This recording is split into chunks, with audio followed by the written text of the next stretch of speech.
Bonjour à tous, aujourd'hui on se retrouve pour voir ensemble l'histoire des elfes noirs expliquée par les cartes.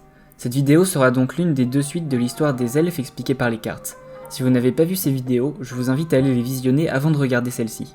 On y apprend l'origine des elfes et les événements de la déchirure, essentiels pour comprendre l'histoire des elfes noirs après leur division avec les hauts elfes. Si vous êtes à jour sur la série, installez-vous confortablement, on va pouvoir commencer. Malekith et les derniers sorciers encore en vie lancèrent des sorts pour faire flotter les palais et les forteresses de Nagaris, et ainsi créer les premières arches noires. À bord de ces arches, les survivants de la guerre fratricide embarquèrent et fuirent vers les terres gelées de Nagaros, pour former les royaumes elfes noirs.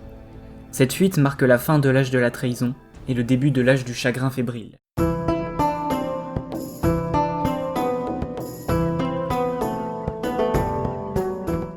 Caledor ne laissa pas les fidèles de Malekith s'en sortir à si bon compte, et envoya immédiatement sa flotte et ses armées à la poursuite des renégats. Les elfes noirs ne purent donc pas fonder de nouvelles colonies en Nagaros, mis à part quelques villages le long des côtes, car ils étaient bien trop occupés à repousser les armées et les flottes aux elfes. Ainsi, durant les premières décennies suivant leur départ, la majorité des elfes noirs vivaient sur les arches noires, en mer et en combat constant contre leurs cousins. Malgré leur sous-nombre complet, les suivants de Malekith avaient l'avantage. Les hauts elfes n'avaient en effet aucun moyen de couler les forteresses flottantes, et subissaient beaucoup de pertes sans pouvoir y faire grand-chose, ne réussissant même pas à mettre pied à terre en Nagaros. Après des années de conflits maritimes, les elfes noirs avaient pour eux le contrôle total des mers. Ils purent donc bloquer les routes maritimes entre Ulthuan et ses colonies, affaiblissant un peu plus leurs pires ennemis et se remettant peu à peu du désastre de la déchirure. En moins 2631, Caledor décide de jouer le tout pour le tout, et lance l'intégralité de sa flotte dans une bataille maritime titanesque, cherchant à mettre un terme au blocus maritime et à annihiler la flotte elfe noire, représentant le dernier rempart entre lui et la victoire totale. Mais les arches noires demeurent insubmersibles, et l'issue de la bataille est particulièrement favorable aux elfes noirs. Les hauts elfes sont contraints de se replier en subissant énormément de pertes. En moins 2630, Malekith lance une expédition en Ulthuan, considérant que la bataille maritime a suffisamment affaibli les hauts elfes pour les laisser sans défense face à ses armées. Il débarque à Nagaris et prend rapidement le contrôle de son ancien royaume, notamment grâce à l'aide de survivants elfes noirs étant restés en Nagaris après le cataclysme de la déchirure. Une fois la province sécurisée, il se rue vers le sud et envahit le royaume de Tiranoc. Les hauts elfes tentent de résister et plusieurs batailles ont lieu, mais Tiranoc était l'un des royaumes les plus touchés par les raz-de-marée et les tremblements de terre qui suivirent la bataille du Vortex. Et la débâcle haut elfe en mer ne permettait simplement pas de réunir suffisamment d'effectifs pour stopper l'offensive elfe noire. Après quelques années de lutte acharnée, Malekith parvient donc à prendre définitivement le contrôle de la province. Les elfes noirs tentent ensuite de traverser les étroits passages montagneux permettant d'envahir les terres intérieures d'Ulthuan, mais se heurtent aux défenses aux elfes, cette fois-ci complètement opérationnelles et grandement aidées par le terrain. La lutte pour Ulthuan tombe alors dans une impasse, les elfes noirs étant alors totalement bloqués au niveau des montagnes et les hauts elfes mobilisant toutes leurs ressources à défendre plutôt qu'attaquer. En moins 2599, les hauts elfes finissent la construction de l'imprenable forteresse de la Porte du Griffon, première d'une série de fortifications qui garderont l'accès au royaume intérieur. Avec cette forteresse les aidant à défendre les passages montagneux, les hauts elfes peuvent se permettre une série de contre-attaques et le conflit repart de plus belle. Après des décennies de combats, en moins 2425, les hauts elfes tentent à nouveau de reprendre le contrôle des mers, pour bloquer l'expédition de Malekith sur Ulthuan et l'empêcher d'amener des renforts. Le vaisseau amiral haut elfe appelé le vaisseau dragon Hydrognir, armé du bélier magique Lame d'étoile, parvient à couler le palais de l'oubli près de l'île Blafarde. C'est la première fois qu'une arche noire est coulée. Cet exploit fait grandement douter les elfes noirs. Et en effet, ils n'ont plus le contrôle total des mers, mais la situation s'équilibre. Malgré la perte d'une arche noire, Malekith décide de rester en Ulthuan et de continuer la lutte pour le contrôle de l'île. Mais il demande tout de même à son peuple de commencer à s'installer plus durablement en Nagaros, au cas où les choses tourneraient mal et qu'il ait besoin d'une base de repli. C'est ainsi que les elfes noirs commencent à coloniser Nagaros plus durablement. De petites villes en pierre commencent à voir le jour le long des côtes et des expéditions s'enfoncent dans les terres. En moins 2343, les elfes noirs explorant Nagaros se lancèrent dans l'exploration de vastes cavernes sous l'actuel emplacement de Agraef. Bien que le premier groupe d'explorateurs à pénétrer dans les sombres cavités ne revint jamais, les autres expéditions sont plus fructueuses, et font état de la découverte de nombreux tunnels et cavernes, certaines débouchant même sous l'échine noire. Ce dédale labyrinthique est appelé le Passage, et on y découvre bientôt des sang-froids, des hydres et des caryabdis. En apprenant la découverte du Passage et des bêtes qui y résident, Malekith a l'idée d'en faire des armes pour s'emparer une bonne fois pour toutes d'Ulthuan. Il ordonne donc la capture et le dressage d'un maximum de monstres, afin de les envoyer combattre sur Ulthuan.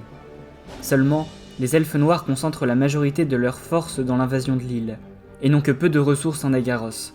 Aussi, le dressage des bêtes prend beaucoup plus de temps que prévu, et seuls les sang-froids sont finalement dressés et envoyés combattre dans les premiers régiments de chevaliers montés sur sang-froid. Malekith les utilise pour la première fois en moins 2319, et ils se montrent particulièrement efficaces, mais ils sont malheureusement trop peu nombreux pour avoir un réel impact sur le conflit. Au final, les elfes noirs présents sur Ulthuan perdent peu à peu l'initiative. Le contrôle des mers penche de plus en plus en faveur de leurs cousins, alors qu'ils sont sans cesse obligés de défendre le peu de territoire qu'ils ont réussi à conquérir. Malekith s'enrage de ne pouvoir envoyer plus d'hommes pour dompter les terribles bêtes de Nagaros, sans mettre à mal ses défenses sur l'île. Après avoir tenu aussi longtemps que possible en perdant peu à peu du terrain, les elfes noirs sont définitivement chassés d'Ulthuan en moins 2219. Les Welfs parviennent même à sécuriser les côtes et à pousser les arches noires au large. Certains druchis situés sur l'île Blafarde résistent cependant toujours aux elfes, repoussant les tentatives de débarquement et faisant fi de la fuite de leurs congénères vers Nagaros. En moins 2200, l'intégralité de l'effort de guerre aux elfes se porte donc sur l'île Blafarde. Calédor prépare une gigantesque flotte qu'il mène lui-même au combat. Il débarque en surnombre complet et reprend l'île en moins d'un jour.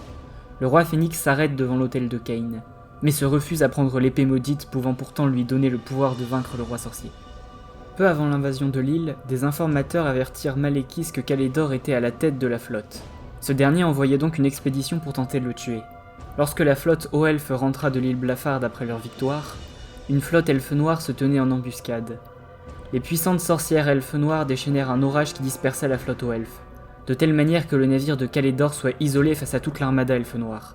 Les Druchirs se ruèrent alors sur leur pire ennemi, et Calédor préféra se jeter par-dessus bord plutôt que d'être capturé.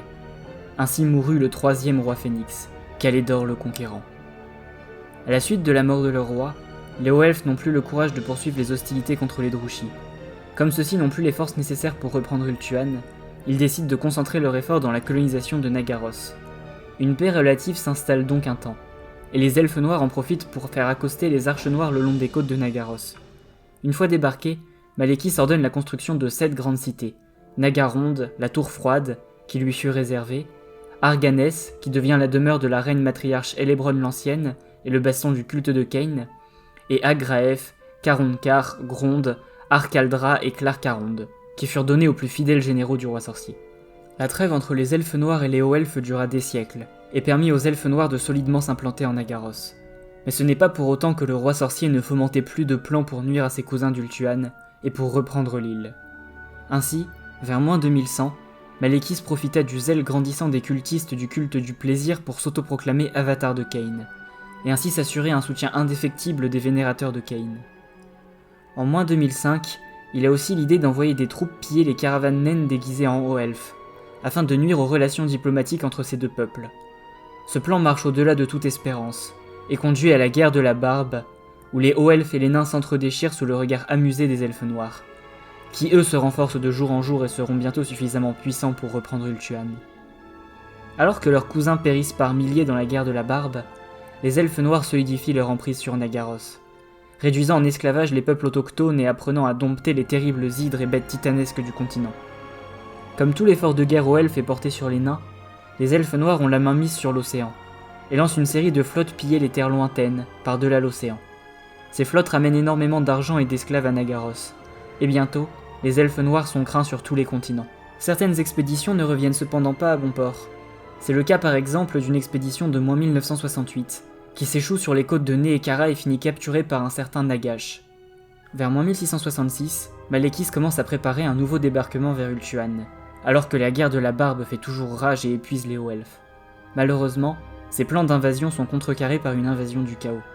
Gronde est assiégé par les hordes chaotiques, mais tient bon, et les elfes noirs finissent par repousser le chaos dans les désolations, essuyant de lourdes pertes qui retardent leur invasion d'Ulthuan.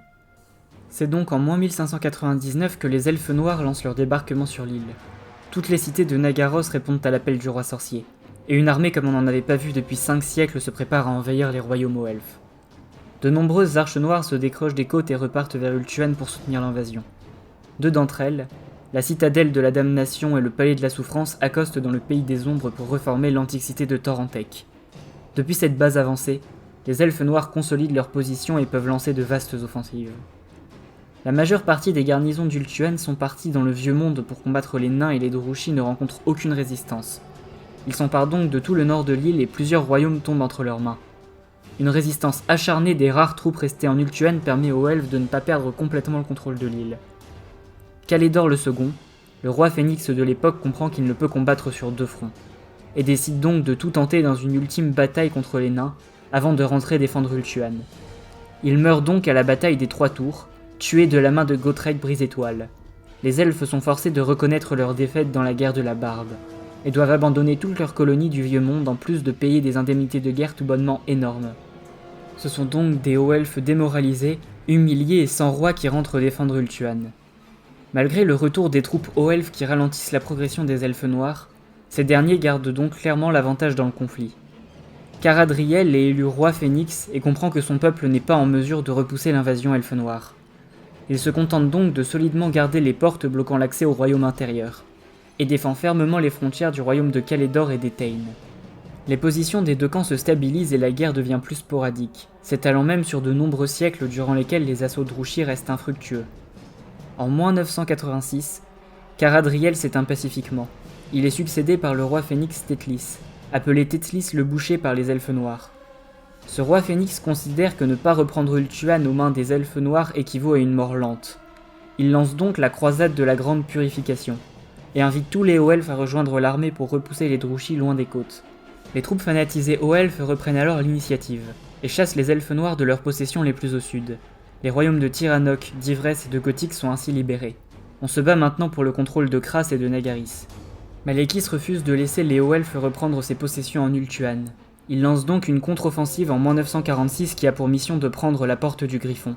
Malheureusement, l'armée elfe noire tombe dans un piège et se fait coincer entre la garnison de la porte et une armée hauts elfes. Elle se fait massacrer jusqu'au dernier elfe. N'ayant plus assez de troupes, Malekith est contraint de se retirer du royaume de Kras, et se défend maintenant pour protéger Nagaris et la forteresse de Torrentec. Dans une dernière tentative de gagner la guerre, le roi sorcier mène lui-même une offensive en plein hiver, son armée étant protégée du froid par des sorts. Il parvient à s'emparer de quelques places fortes, et déclenche les combats les plus meurtriers jamais vus entre les elfes, comme par exemple le siège de Torlehan, où aucun elfe ne survécut, défenseur comme assiégeant. Malheureusement pour Malekith, l'assaut s'essouffle et une contre-attaque est rapidement orchestrée par les hauts elfes, rendus fanatiques par la croisade de la Grande Purification. Torrentec est finalement rasé en moins 696, et les elfes noirs sont forcés de fuir Ultuan pour se réfugier sur l'île Blafard ou en Nagaros. Tous les elfes noirs restés sur Ultuan sont massacrés par leurs cousins. Qu'ils soient soldats ou simples colons venus s'installer sur la terre de leurs ancêtres, à Nagaris, après que celle-ci fut reconquise par Malekith. Ce massacre enragea profondément les elfes noirs, qui deviennent encore plus haineux à la vue de leurs cousins. Le roi phénix Tétlis ne s'arrête pas après la prise du pays des ombres. En moins 693, il prépare une armada avant de lancer l'assaut de l'île Blafard. Défendu par des Druchis maintenant complètement en sous-nombre, mais décidés à ne pas laisser tomber l'hôtel de Kain aux mains de leurs ennemis jurés. La bataille des vagues éclate et les hauts elfes réussissent, non sans mal, à reprendre l'île Blafard des mains de leurs cousins. Le roi phénix Tétlis meurt de manière mystérieuse durant la bataille. Les elfes noirs prétendent que cette mort est une vengeance de Kain, et sont soulagés de s'être débarrassés de cet incroyable ennemi, qui aurait pu sans doute les poursuivre jusqu'à Nagaros et les massacrer jusqu'au dernier. Les Druchis ont tellement été marqués par Tétlis qu'encore aujourd'hui, certaines familles parlent de lui pour faire peur à leurs enfants. Malekith et ses fidèles sont donc repoussés jusqu'à Nagaros, et contraints de panser leurs blessures. Cette défaite particulièrement humiliante pour les Druchis marque la fin de l'âge du chagrin fébrile, et le début de l'âge de l'odieuse paix. Nous verrons cet âge et les suivants dans la suite de cette série dédiée sur l'histoire de Warhammer expliquée par les cartes. En attendant, si ce premier épisode vous a plu, n'hésitez pas à vous abonner, à liker cette vidéo, ça me fait toujours énormément plaisir. Sur ce, bonne fin de journée, et à la prochaine!